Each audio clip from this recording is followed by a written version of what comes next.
Warm welcome for Andrew Rivers, everybody.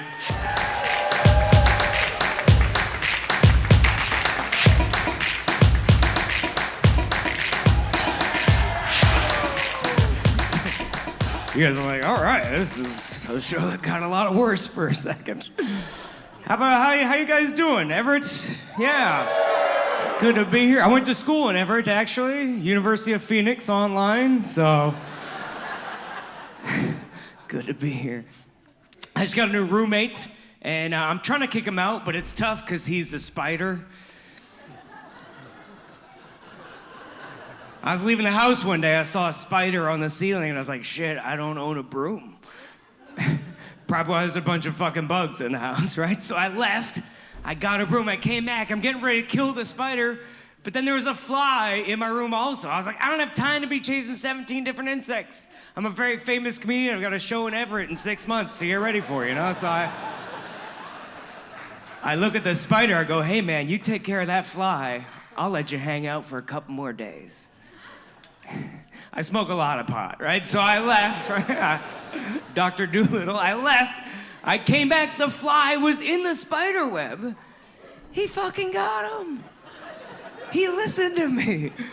I look at the spider, I go, way to go, buddy. He was like, yeah.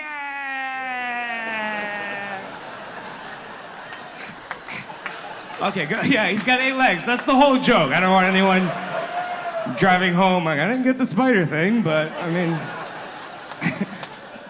looks like he's having fun. That's good.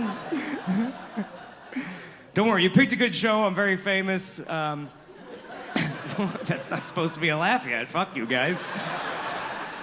A couple years ago, I filmed a comedy special with this website, Dry Bar Comedy. And it's basically, if you've never heard of it, it's Netflix for Mormons. And I'm not Mormon, by the way. That sounded real defensive. I used to look very Mormon. Even as a kid, if I rode a bicycle, my whole neighborhood went into lockdown. Not that there's anything wrong with, well, there's a couple things. If you're not familiar with the Mormon religion, you're not allowed to have like alcohol or caffeine or fun, right? Unless your idea of fun is riding a bicycle in a suit. So they made a service where you can edit out offensive parts of TV shows. Say you're a Mormon boy and you want to watch Game of Thrones, but you're offended by nudity. You select from a menu, no nudity, and you just watch the other 13 minutes of Game of Thrones. It's very exciting. I told my dad that I was filming a show with him. He goes, do they have the opposite service? I was like, I think that's just porn, Dad. I don't know. How much dialogue is there to skip? Here's your pizza. Boring. Fast forward. Let's see some tits. Dry Bar ended up getting sued by Disney for $60 million. Because check this out. You're not allowed to take people's movies and edit them and then charge people to watch it. Who would have seen that coming, right? But bank error in my favor, because after that, they were like, who else can we take advantage of? And they're like, comedians can't read contracts. And so I filmed this special. I got 15 million views in the first year. And after that year, I still owed them $5,000. So yeah, so that's why I'm here, you know? Came to take your money in person. I was watching a movie the other day, and a canceled actor popped up on the screen, and it just kind of ruined the movie for me, because for the next 20 minutes, I was just thinking about all the shitty things that this guy did, you know? You're not really focused on the plot line. You're like, Kevin Spacey as a love interest. That doesn't make sense, you know? So I feel like we need a Netflix for liberals, right? Mormons have their version. What about a Netflix for liberals where it shows you each canceled actor and what they got canceled for? And then you can decide whether to skip the scene in the movie. You know, it's like possession of cocaine, and you're like, I mean, who cares? Have a blast. Jerked on in front of a girl in this trailer. Oh, but it's a really good movie. Voted Republican once in 1984. Fuck that, take away his family. He doesn't deserve to live. It's amazing who gets canceled and who stands the test of time, you know? I can't believe Van Gogh paintings are still worth millions of dollars. That guy cut his ear off and mailed it to a woman. Talk about unwanted advances, you know? He's like, I'll show you who's a good listener. Oh. I guess it had to be hard to flirt back then. You couldn't just send a dick pic, you know? You had to paint it. Oh, it's a starry night indeed, you know? Have someone deliver it. Hey, this one's from my girlfriend and this one's from my mom. Don't mix them up, please. Also, you're a bird. This is gonna go well. That was the first tweet. I really like rap music because I've lived in Seattle for 20 years. Not that I think that makes me gangster, it's just now I can't fall asleep without the sound of gunshots every night, you know? It's cool to see rappers become old, right? Because it's a very personal art form. When they were younger, all their songs were about cars and girls. But now Jay-Z's 50, so he's got to be like, invest in art, motherfucker. You know, it's actually really good advice, you know? Snoop Dogg's like, I'm not throwing gang signs, I have arthritis. My fingers are stuck. Oh.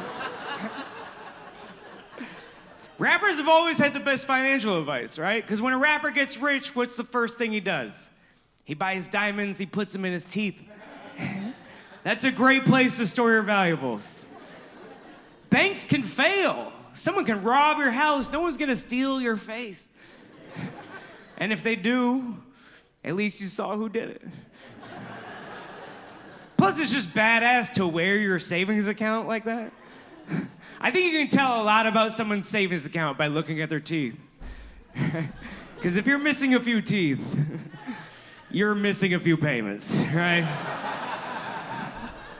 Blue tooth, probably rich. Yellow tooth, definitely not. One of my favorite rappers is Sir Mix-a-Lot, Seattle icon. Yeah, Seattle legend. I feel like, he wrote that song, Baby Got Back, and I feel like he doesn't get enough credit for being a progressive icon, right? He was the first rapper to make fat asses cool. That was not a popular opinion in 1992. Imagine the turmoil he must have been going through. Every night after a sold-out rap concert, he's at the strip club. Women are shoving their big tits in his face. He's like, I can't take it anymore. I love big butts. I refuse to lie about it. So brave. There's another line from that song that doesn't get enough credit, too. He goes, a word to the thick soul sisters. I want to get with ya. I won't cuss or hit ya. Talk about being ahead of his time. He was anti-hitting women in 1992. That's like still legal in Everett.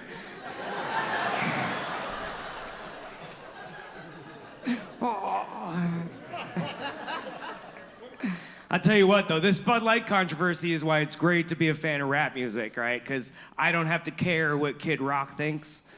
All my favorite musicians are boycotting Cristal champagne because the owner is racist. So now, on their behalf, I also refuse to drink $300 champagne. I stand in solidarity. I'm trying to become a hockey fan because Seattle just got a hockey team. Yeah, a couple hockey fans, all right? Goes. I don't know when you got old, your dick turns silver, too. That's interesting. I thought that'd be a bigger laugh, I'm not gonna lie. Silver tips, because it's a tip. All right, I'll explain everything that you guys are like, oh, we get it now, yeah. Centrum Silver. I'll just yell out anything. Silver Surfer. The Kraken is the professional, yeah, but Everett, yeah, you gotta root for.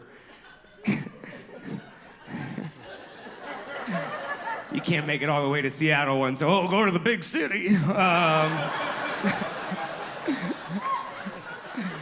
Well, it's dangerous down there. Yeah, have you gone on Casino Road? It's the same. All right. Oh, wow, okay. You're like, shit on our town more. All right, life is shitting on you enough. I feel like I should just try to have some fun. What were we talking about? Hockey? All right, we can do what I want to do, or you can yell at me. There's several options. I like this one better. Hockey, yeah, everywhere I go, I tell people I'm a lifelong Kraken fan. And they're like, we've only had a team for 2 years. And I'm like, that's the joke. But It's pretty cool. They built a brand new arena, right? Climate Pledge Arena. It's pretty fancy. I like to call it Virtue Signal Arena. Right? It's like, I get that you're saving the world, but can you shut the fuck up about it? Carbon neutral by 2040. Not hard. We'll all be dead by then. But it is pretty cool. It's like the first recyclable arena. Like, they don't fold it up or whatever, but it's like they collect all the rainwater from the roof and use it to make the ice on the hockey rink, and then they collect all the piss from the urinals and resell it as Bud Light. You know, it's like really environmentally friendly. That's not a political joke, that's just shitty beer. I like hockey though, it's a pretty cool sport. I like the fighting. Especially because every other sport's going the opposite way, right? Football's like, don't breathe on the quarterback. Hockey's like, we have healthcare in Canada. Knock his fucking teeth out. We don't care. Anyway, the world's gone insane. Thank you guys for coming out. Comedy is more important than ever. And yeah, hopefully one thing we take away from all this madness is recognizing things that are actually important to all of us. And for me, I couldn't have made it through this year without family, with money. I mean, that made things so much easier. My brother lives in Hollywood because he's a big-time director. You might have seen some of his work, actually. He does all the TV commercials for Taco Bell. Yeah, that's pretty cool. I feel let down by my high school guidance counselor. I didn't know that was an option. He gets paid millions of dollars a year to be like, when I yell action, eat the taco. Stay away from the dog, he's a biter. Also, I've never been in a Taco Bell commercial. How is that possible? Have you seen my hair? It's perfect. I thought Hollywood was all about nepotism. Guess it doesn't run in my family. But he's got 2 kids, so I go visit all the time. I still remember the day he told me I was gonna be an uncle, because he came downstairs after work. He was like, we're having a baby, and we need you to move out. And I was like, this is bullshit. This is how you treat family? But the kids are great. He's got a beautiful 6-year-old angel baby girl and a 9-year-old cunt. And yeah, he's a boy, but he's a cunt. And he just learned how to set the clocks for daylight savings time. And I was staying over at their house recently, and I said, you can wake me up at 8:30 for my flight. And so he came barging in my room, and he's like, look, it's 8:30. And then I checked my phone, I was like, it's 6 o'clock, you fucking asshole. And okay, you guys are like, that's cute. I'm like, fuck you, I need my sleep. I work for an hour a night, and I need to be well rested. It's a beautiful age, though, you know, that 6 and 9, because they can actually, like, walk and talk and get me stuff from the fridge, so. But you gotta be careful, because they're smarter than you think at that age. I already had an incident. I'm allowed near schools, guys, relax. Here's the problem. Whenever I fly, I try to bring a full-size pillow on the plane, and I'm sure TSA thinks it's weird and flight attendants make fun of me. I don't really care. I just smoke a bunch of pot.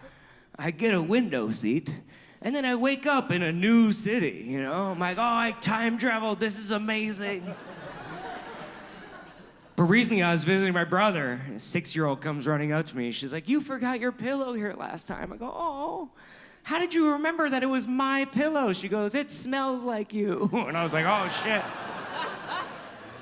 She doesn't know it yet, but in 10 years, she's gonna be at Coachella, like, hey, this concert smells like my uncle. Ah, someone's burning rope over here. My brother is sending the kids to private school in California, so, you know, they're probably filling their head with all sorts of liberal propaganda, like history books and all-gender bathrooms, you know? This is where I lose Everett? All right, that's about to happen. I never understood the bathroom controversy. It's never been a sexual place in my brain. Every time I'm in the bathroom, it's an emergency. I'm not trying to stick around and make friends. Hey, cute dress, where'd you get it from? Like, no, I'm pretending to wash my hands and getting the fuck out like everybody else. I've never been in a stall, like, you know, we have a senator taps my foot right now. I could go for some. You wanna fuck? Hell yeah, I just made room. You can slide right in, that's perfect.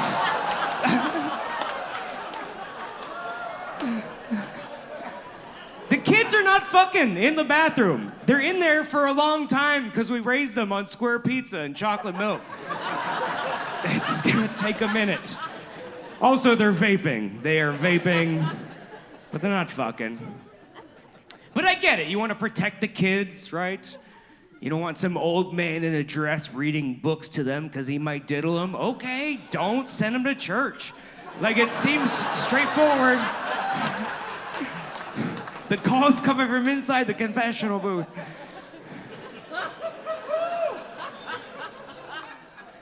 It's about to get worse.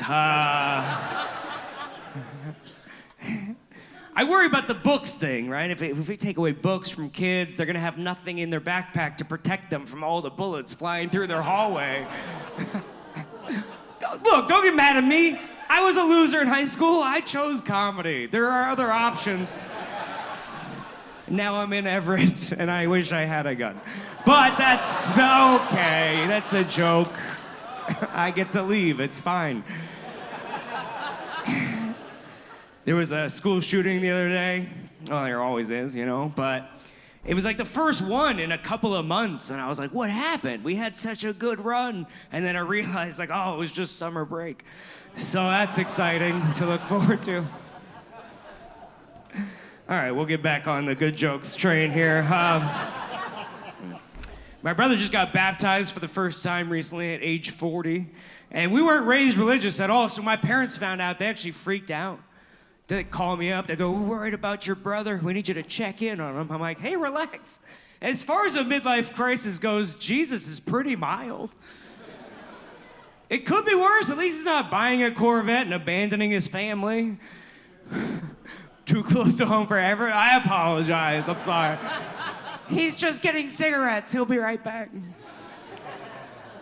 Look, there's nothing wrong with Jesus. It's great for his life and his family. It just sucks because sometimes he gets a little judgy if I want to catch a buzz. We took a family vacation recently and rented an Airbnb together. At the end of the night, I just opened the door to smoke a joint on the porch. My brother starts freaking out. He's like, don't do it out here. It's not legal in this state. I don't want the neighbors to freak out. I'm like, I knew weed made you paranoid, but I thought you had to smoke it first, you know? Also, we're in Florida. I don't think they're gonna care. Florida's just happy I'm not doing bath salts. Like, literally, that is the state of low expectations. I get it. I used to be embarrassed I smoked pot until I started touring America as a comedian, and I realized how popular OxyContin is. And I was like, I'm doing fine, you know? Drugs aren't a big deal. In moderation. Yeah. I'm worried about you, Everett. Drugs are like speeding, right? Speeding is illegal, technically, you know, but as long as you're going with the flow of traffic, no one's gonna care, right? If you're going 80 and some guy flies by you at 150, who do you think the cops are going after? Exactly, the black guy doing 55, but that's besides the point. I'm like, I don't want to be a hassle. You know, he's paying for the trip with his Taco Bell blood money. Yeah, his Taco Bell bloody stool money. So I'm like, all right, let's just... I go, why don't you just tell me where to go? And he goes, oh, across the street, there's an abandoned field. Just go smoke out there, because I don't want the neighbors to freak out. So now I'm standing in an empty field at 1 in the morning like, no, I think this is worse. I'm pretty sure the neighbor's gonna peek out the window, see a tall, dark, shadowy figure in an empty field, a lighter flickering in the wind. Hey, is that Scarecrow trying to light himself on fire? What the fuck? You know, now that I'm out here, the stars are really pretty tonight. Why don't I just lay down on this picnic table and stare at the moon for an hour? I'm sure there'll be 911 calls about that. But it only takes 5 minutes to smoke a joint if you're doing it right, so I'm out of there before anyone can notice, and I'm trying to find my way back to the Airbnb, but it's one of those condos where all the buildings look the same. So now I'm at building J, trying to find building C, like a backwards alphabet DUI test, you know? The whole point is to not freak out the neighbors, but now I'm tiptoeing through Nana's rose bushes and peeking in windows to say, see, where am I going? Finally, I give up. I call my brother to come rescue me. And he does. We get inside. He's giving me this big lecture about drugs and Jesus. And at the end of it, I go, so you're telling me whenever you feel anxious, you just remember that Jesus loves you and everything feels better? He was like, yes. I was like, that's what drugs do for me. You're talking to a guy who's not there. I have imaginary friends. We're not that different, you and I. I was like, I think you should try drugs. You would fucking love it. That was about 2 years ago, and now he grows pot in his backyard. So hell yeah! I won the conversion battle. Take that, Jesus. I became an accidental pothead during COVID. Yeah, fuck you, it was an accident. I used to smoke just a little bit, and then they closed everything except pot shops and grocery stores. And I was like, this economy needs me. I'm a hero. I will order Uber Eats every single day so these frontline heroes can survive. But after 2 years and a couple million people dying, I had a thought, like, do I really want to be inhaling smoke in my lungs every night? Turns out the answer is still yes, you know? I'm trying to quit. I just got out of rehab, actually. Thanks. You guys are like, rehab for pot, you pussy? It's not a real rehab. It's just what I nicknamed my parents' house, because it's really the only time I'm sober more than a couple days in a row. They know that I smoke pot, and they don't care. They're just boring, so it would be a waste of drugs anyway, but I try not to smoke in my parents' house. My dad had a cancer scare this year. He got cancer, and he's doing fine, but his dying wish is that you laugh at the fucking jokes, so step it up a little bit. Okay, I'll tell him. He's not down there yet, but he'll get the memo. You'll be down there pretty soon, hopefully. All right. I notice that whenever I tell people my dad has cancer, if it's a young person, they always go, oh, I'm so sorry. And if it's an old person, they always go, what were his symptoms? Because young people are like, I'm gonna live forever. And people in their 40s are like, I'm gonna die tomorrow, you know? Ah, shit, I fucked that up. But old people are like, I'm gonna die tomorrow. People in their 40s are like, do you think this beam will hold? It's better if you don't pause the show and go, let me reverse this punchline. My dad just moved to Vermont, from Vermont to Las Vegas, a big culture shock, you know? And he told me he's very excited to check out chain restaurants, because he's never seen chain restaurants in Vermont before. And he picked out a restaurant he's saving for a special occasion he told me about. It's called Twin Peaks. Which, if you're unfamiliar, is more of a restaurant. And I asked him why he picked this restaurant out. Here's the thing, we grew up in North Bend, Washington, and there was a TV show called Twin Peaks that filmed in North Bend. And he thinks that they're related. And I try to tell him, like, why do you think there'd be a North Bend, Washington themed restaurant in Las Vegas? And he's like, the Eiffel Tower's here, that's not from Vegas. So I'm like, all right. I think I'm just gonna let him go have a good Valentine's Day, you know? Like, what's the worst that happens? He accidentally spices up his marriage? Good for him. Anyway, I'm still smoking. Hell yeah. Hell yeah. I figured, you know what? If Snoop Dogg hasn't had a cancer scare yet, I should be fine. That's what my doctor told me. Dr. Dre. And, this seems like a good time to bring this up. Just because someone has doctor in their name doesn't mean you should take their advice, right? Dr. Dre, Dr. Oz, Dr. Cliff Huxtable, none of those guys. Don't sleep on that Cosby joke, that's a good one. Oh, shit. All right, there you're kind of helping, but not efficiently, you know? Like, okay, now you're being a distraction, but I'm sure the voices in your head are going, I'm being great right now, keep going, you know? Did you come in from Casino Road? I didn't know they let, all right, oh, come on. All right, you're right, all right. How much more time do I got here? All right, good to know. My dad bought a Tesla, but he still pulls over to send a text message. I'm like, you have the autopilot. He's like, I don't trust it. Does anyone have a Tesla here? Hell yeah, this shit sucks. I hate it. They're like, you know how cars have been the same for 100 years? We changed everything. I'm like, why? It was mostly good, you know? Just hated the gassy part. But it's an iPad on wheels, right? It's annoying. I just want a knob for the air conditioner, but you gotta go menu, settings, climate change, Jewish space laser. Like, there's a whole process just to change the temperature. And the door handle sucks. Who designed this door handle? What is this? What is this inverted? It's hard enough to find a G-spot. Now I gotta make the door come before I can get inside. I'll show you where that is later, sir. All right. Anyway, the polar ice caps are melting, but at least Mitch McConnell's still frozen, so some good news. I like impressions. Here's my... All right.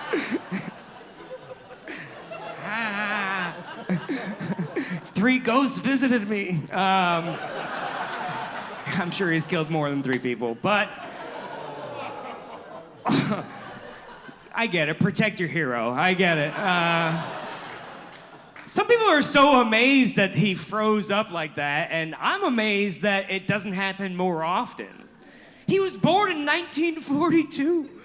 Name one other thing from the 1940s that still works the way it was designed. When I was in high school, my dad had a 1947 Ford, and for every week that thing was operational, it spent 3 months in the shop, because it was a piece of shit. There was like a family of bees living inside of it. They didn't make the parts still. We used to have to park it on a hill just to start it. And so I was thinking, we got these old-ass politicians, you know, we got Biden, we got Trump, we got McConnell. What if we just park them on a hill? And then just a little bit of murder. Just a little bit. Goodbye. I heard volunteer? For what? To push him off? You get him in position, I'll make the move. It feels like you've already been plotting something like this, and you're like, I've been looking for another guy. You know, I got a whole string theory in my basement if you want to come check it out.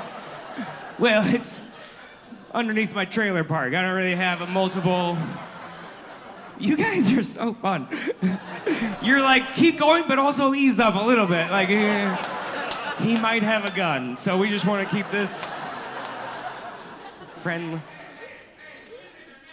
We live in America. And what year is it, sir? Good job. Yeah. Name today's dates. Do you even know who the president is? That would be a miracle if you're... We live in America. Oh. Yeah, good. Do you get your geography lessons from kindergartners? And this is America. I love you. You gotta be quiet the rest of the show. I mean, you can fuck with me. It doesn't matter. But I fuck with you too. But yeah, we're not using the same dictionary. You know what I mean? Half of your letters are missing at the end. I fuck with ya. Merriam-Webster Everett edition. They just cut half the pages off. You never done think about them volunteer. You know what I'm saying? You gonna push? You gonna push? This is what I mean to say is I love you and this is fun, but please don't yell out any further. I doubt you're gonna listen, but I just wanted to keep the show fun for everybody. I'm not important, so yell at me, but yeah. I'm the hero we all need. All right. Thank you. Now we got everybody yelling. That's good. Yeah, just. Oh, we have permission now? You brought all your friends in. That's nice.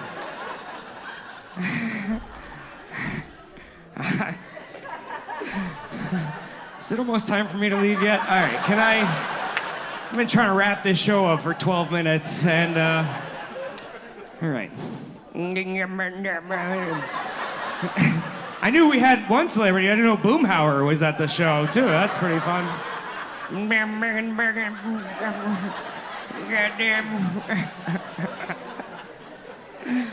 This is gonna be an interesting YouTube video. All right. So I went through a breakup recently, but don't worry, I'm gonna get her back with these jokes. It was a real surprise breakup. I didn't see it coming at all. I was always trying to keep things spicy in the bedroom, so we always played a game that was her favorite. It's called Sexy Librarian, which is where I'm not allowed to talk and she reads a book instead. I never got to be librarian. Let's switch it up once in a while. I'm done dating younger women. I'm 38, so most young women have been done dating me for a long time, but just announcing a policy change. 23-year-olds, you're so hot, but I can't even read the font on your Instagram stories, so get out of town. Go have a good life. I'll circle back when I'm 50 and rich. That seems to be a more appropriate timeline. I'm 38. That's not old, but I'm not a young man anymore. It's time to date a woman who can recognize the signs of a stroke, right? My priorities have shifted. Everyone else on dating apps like, do you have any pets? LOL, what's your sign? I'm like, do you know CPR? This is important. I don't like using dating apps, though. I prefer to meet my women in the wild. Yeah, that's what it feels like. So, not like hunting, but just like trying to feed a deer an apple in the woods, you know? You're just walking along like, oh my God, you're so pretty. Hi. Hi. Are you hungry? Yeah. Yeah. No, I'll back up. Oh, fuck, she ran away. Oh, I wasn't gonna hurt you. I just wanted to have sex with you. Not the deer. I feel like we got lost. All right, calm down, guys. I don't know why I haven't met the one. I make good money. I own a home. I have things you could take in a divorce. I'm so lonely. Just like a 3-year commitment, I would sign everything over. Cool, you guys are like, we'll take our chances in Everett. We're good, I think. Thank you, that's like my grandma always said, you know, you can lead a horse to water, but you can't make it suck your dick. So, she's from Enumclaw. What do you expect, you know?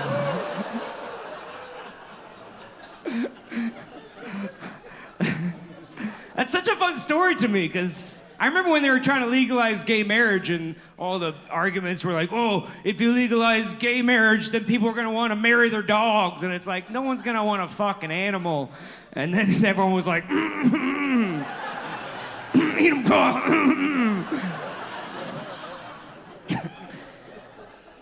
I say go for it. Marry a dog. I mean, he's gonna cheat on you in a week with a pillow. Like, is it gonna be a happy marriage when he's humping your neighbor's leg? Like, I don't know.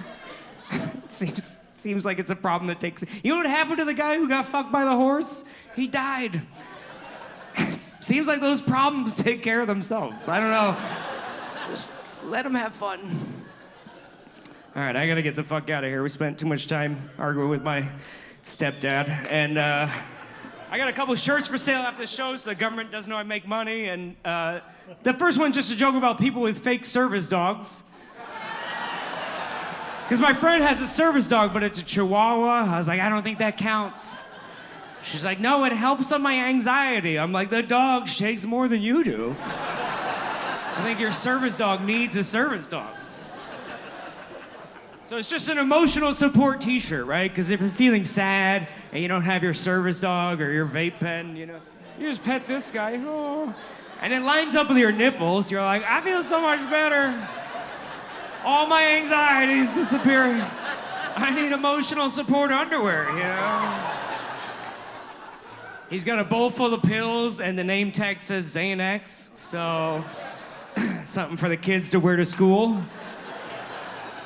I've got hoodies in that also. It's winter, so, you know, next time you have a one-night stand, you can give them the sweatshirt, and then they'll be like, oh, you're an Andrew Rivers fan. And you'll be like, I don't know, I just got it at some dumb show. All right. By the way, all the money goes to charity, or Cinnamon, whoever's working. And this is a new shirt. You know, we're so divided as a country, we just need to come together. Reach around the aisle, yes. If you disagree with someone politically, give them a hand job. That's what I always say, you know? If that ass is round, the earth can be flat. I don't give a shit. You're trying to lean in. It's an elephant jerking off a donkey. It's not that complicated, but sure. People after shows are always like, why does the donkey gotta be the one on the bottom? I'm like, do you watch the news? We are getting fucked. And I think we kind of like it. So you just buy that, you wear it to your Thanksgiving dinner, and then your brother won't talk to you anymore. Unless he's your stepbrother. If you buy a shirt, I'll throw in a free beer koozie, $700 value. Or I'll sell it separately if you're an alcoholic. And it's got all my social media. Andrew J. Rivers, Instagram, YouTube, OnlyFans, and send me some hate mail. There's a joke on the other side, because I saw a bumper sticker one time, said, cars are like wives, if it ain't yours, don't touch. And I was like, what a dumb sticker. So I just made these. They say, cars are like wives, I accidentally banged yours. I left a note, okay? Calm down. Insurance is gonna cover it, you know, because she was totaled. Am I right? All right. Thank you guys very much. My name is Andrew Rivers.